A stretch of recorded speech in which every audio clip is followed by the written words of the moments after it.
Hey there everyone, welcome back to another Game Vault video. As always, I'm Cat the Beefy with the Game Vault, and once again we're talking about Ubisoft today, their financial turmoil, and how it's pointing them towards imminent bankruptcy in 2025. Let's cue up the music and we'll get right into it.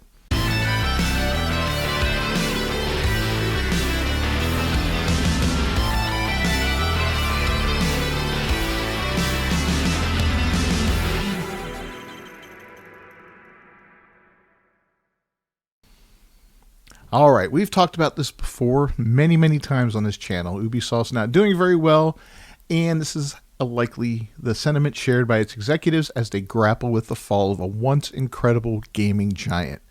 But according to the earnings report, the company could face bankruptcy in 2025 if nothing changes.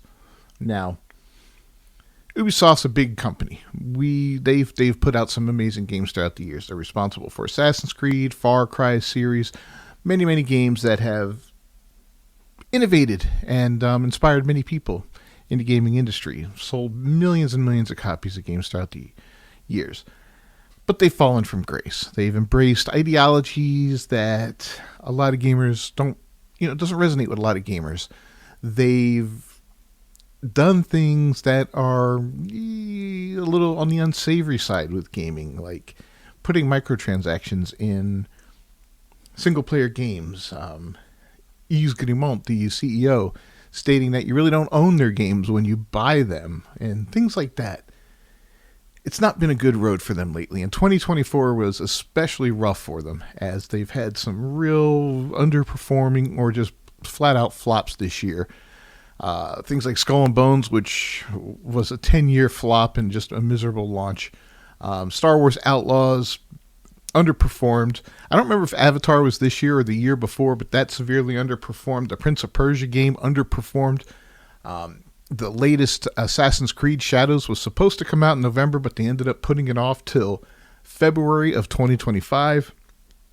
I think because of all the backlash it got due to the protagonist being a fellow by the name of Yasuke, who is not a samurai and who's also a black man, not a Japanese man, in a video game set in feudal Japan about a samurai. So it's really just a very divisive choice for a protagonist in that game, and it just reeks of virtue signaling and DEI, and it riled up the gaming community something awful. So anyway, this is the company that brought us the fantastical Prince of Persia franchise, right? The gritty stealth rival to Metal Gear, Splinter Cell, and the revolutionary Assassin's Creed series, and the acclaimed titles like Ghost Recon, Far Cry, and Rainbow Six. Yet now, it's but a shadow of its former glory. Ubisoft appears to have overindulged in the ideological fervor of DEI, alienating its core fan base in the process, and that's a costly mistake. A recent deep dive into Ubisoft's publicly available financial reports as of October 30th revealed a startling truth. If something doesn't change quickly, Ubisoft could be looking at imminent bankruptcy in 2025. Now, the real problem Ubisoft faces lies in its numbers, more specifically its finances. Things have gotten so bad that Ubisoft might actually go bankrupt in 2025. According to publicly available financial reports, Ubisoft not only has an immense debt burden, but it's also increased its debt significantly compared to last year, 2023, as of its latest financial report. Ubisoft's non-IFRS net debt stands at $1.1 billion with an IFRS net debt of $1.4 billion. That's a sharp increase from $880.8 million the previous year. This is Key Art for X Defiant, which came out in 2024, which incidentally shutting down in 2025. This is another live service game in a market that's flooded with live service games.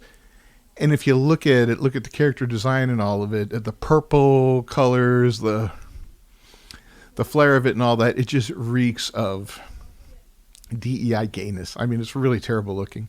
And it's no wonder it's going down, because people are just tired of this kind of look, this cartoonish, goofy look to it. Anyway, this is a serious concern because it indicates that Ubisoft isn't generating enough revenue to offset its borrowing. Coupled with declining cash reserves, now at $932 million, the company is in a precarious financial position. Adding to these woes, Ubisoft's stock performance has been abysmal. Its stock has seen a significant decline, falling by nearly 80% in value compared to 5 years ago, currently trading at $12.30. It's one of the lowest points in Ubisoft's history, reflecting waning investor confidence in the company's ability to recover. Now, there's some theories out there that they're purposely tanking their stock so that they can actually take the company private, or they can buy it back, something like that. Tencent wants to take over the company, buy a majority share of it and all that, but the Guillemot family wants to maintain creative control of it, which I believe is a mistake, because with them in control, they're never going to change and they're never going to improve. I think that's the core problem with the company is the Guillemot family.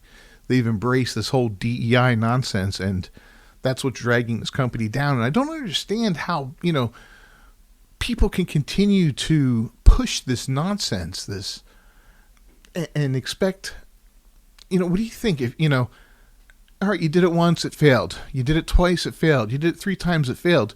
What do you think, the 4th, 5th, 6th, 7th, 8th time it's going to finally succeed? The very definition of insanity is to do the same thing over and over again and expect different results. It doesn't work. It doesn't lead to success in gaming. It never will. You cannot pander to a small portion of a fan base and expect to alienate the rest of the fan base and to expect to make money, right? You're going to sell to that small portion of the fan base. You're also going to sell to the people who are ignorant, don't understand what's going on, who are unaware. I shouldn't say ignorant, but who are unaware of what's going on behind the scenes. They're going to get your game. They're going to be like, oh, this sucks. And then they're going to stop playing it. So you'll see, you get some initial numbers on it, maybe.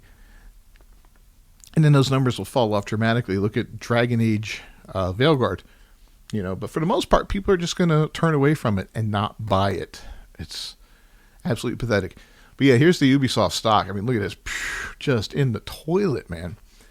These struggles extend beyond financial statements. Its latest game, Star Wars Outlaws, has reportedly sold well below expectations. Pre-orders were rumored to have been abysmal, and Ubisoft has yet to release official sales figures. That's always a sign, not often, but always a sign that numbers are poor. Financial analysts estimate the game has underperformed to such an extent that it has significantly damaged Ubisoft's liquidity. In a surprising move, Ubisoft decided to release Outlaws on Steam shortly after launch rather than keeping it exclusive to their Ubisoft Connect platform, a strategy they didn't use for their previous blockbuster, Assassin's Creed Valhalla. This decision suggests a desperate attempt to recoup sales and improve cash flow. Anyway, understanding credit ratings and why Ubisoft is at risk. To provide some context, within the investment world, companies are assigned credit ratings to measure their financial health and reliability. These ratings fall into 2 main categories: investment grade ratings, which indicate strong financial stability and low risk, and junk ratings indicate high risk and a greater likelihood of default or bankruptcy. Credit ratings range from AAA, the highest rating, indicating prime financial health, to CC, imminent bankruptcy. Anything rated BBB or higher is considered investment grade, while anything below this threshold is classified as junk. These ratings provide a quick and standardized ways for investors to gauge the risk of investing in a company.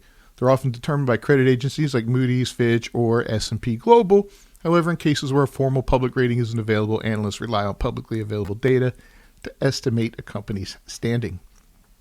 Based on Ubisoft's financials, its growing debt, poor stock performance, and declining liquidity, it is clear that this company falls into the junk rating. Using available data and analysis, we estimate Ubisoft's credit rating to be B- based on a short summary analysis of its debt, financial reports, and overall market performance. This speculative grade reflects substantial financial risk and indicates that Ubisoft is highly vulnerable to adverse conditions in the gaming market. We've talked a lot about Ubisoft this year, a lot about some possible scenarios and so forth and so on. I mentioned a long time ago that it might be time to sell off some IPs and all that, and we might be seeing that in the future. A lot of other people have been discussing that lately too. So we'll see if that's something that happens. That might save the company in the short term. But in the long term, the only thing that's going to save the company is a change in their culture and a change in the way they do things, and focusing once again on games and not on DEI and not checking boxes and stuff like that, because that's ridiculous. Anyway, after a deeper dive into its financial report, a more comprehensive analysis reveals an even bleaker picture. This includes not only their poor stock performance, ongoing rumors of a buyout, and a brief yet concerning strike, forgot about that, amongst Ubisoft employees in Italy, but also their unusually high workforce. Based in our calculations, Ubisoft's 18,666 employees cost the company an estimated $746.6 million annually, a figure far too high for a company struggling with mounting debt and declining revenue. This makes its workforce size unsustainable under current financial conditions.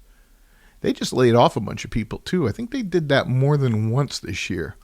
Anyway, adding to this, the cancellation of its multiplayer game X Defiant and the costly development of Skull and Bones have significantly impacted its bottom line.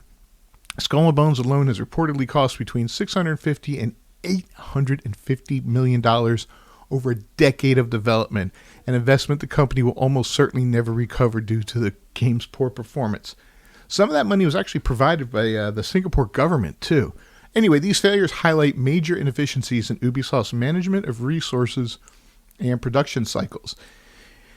And additionally, there are rumors that Ubisoft has been forced to hire external contractors to assist in game development because its internal workforce is reportedly overstaffed with inexperienced employees. Maybe that has something to do with your DEI hiring practices. Many of these employees have never worked on a game before, which could explain the poorly executed gameplay seen in recent releases. This imbalance has contributed to rising production costs and increasingly stretched budgets. The financial strain is further compounded by the unconfirmed but widely reported poor sales of Star Wars Outlaws. Now, while Ubisoft has not disclosed official sales figures, analysts suggest that pre-orders were dismal and that the game has fallen far short of expectations. As a result of these mounting issues, Ubisoft's estimated credit rating has dropped from B- to CCC. Yikes. Anyway, to put it in perspective, a CCC rating indicates that bankruptcy is imminent unless drastic and positive changes occur. Unfortunately, the outlook doesn't inspire confidence. Even Assassin's Creed Shadows, one of its flagship titles, has faced significant backlash.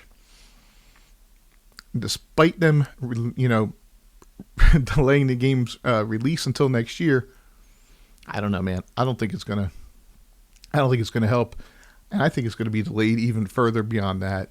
So, what do you guys think is gonna happen, man? Do you think someone's gonna come in and,